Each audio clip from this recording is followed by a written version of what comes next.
Dans une maison où le silence commençait à étouffer les sourires, une jeune mère se battait chaque jour pour tout gérer. Le bébé, la fatigue, les nuits blanches et toutes les tâches ménagères.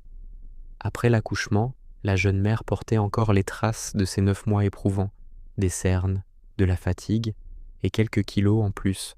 Un soir, alors qu'elle sortait de la salle de bain, son mari la regarda d'un air froid. Il lâcha une phrase qu'elle n'oubliera jamais. Tu devrais faire un effort. Tu as beaucoup changé. Il alla même plus loin. Il lui dit qu'il ne la reconnaissait plus, qu'il ne savait pas s'il pourrait continuer comme ça. Ces mots la brisèrent. Elle resta silencieuse, mais son cœur se fissurait. Elle venait de donner la vie. Elle se battait contre la fatigue, les nuits blanches, les hormones, et au lieu de soutien, elle recevait du jugement. Les jours suivants, elle se renferma. Elle évitait les miroirs, évitait même son propre mari. Elle, qui était d'habitude si solaire, ne brillait plus.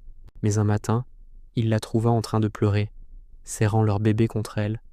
Un silence lourd remplit la pièce. Pour la première fois, il vit ce qu'il n'avait pas voulu voir, sa souffrance, son courage, et l'injustice de ses propres paroles. Il s'assit à côté d'elle, la voix tremblante.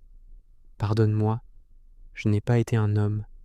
J'ai réagi avec égoïsme, alors que toi, tu as tout donné pour notre enfant. Tu n'as pas besoin de pression, tu as besoin de soutien.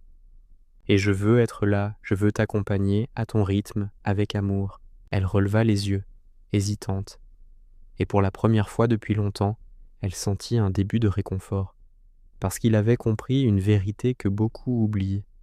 On ne juge pas un corps qui vient de créer la vie. On l'honore, on le protège, on l'aide à guérir avec patience et respect. Et vous, est-ce que vous vous êtes déjà retrouvé dans une situation comme celle-là ? Racontez-le en commentaire et n'oubliez pas de vous abonner. À bientôt.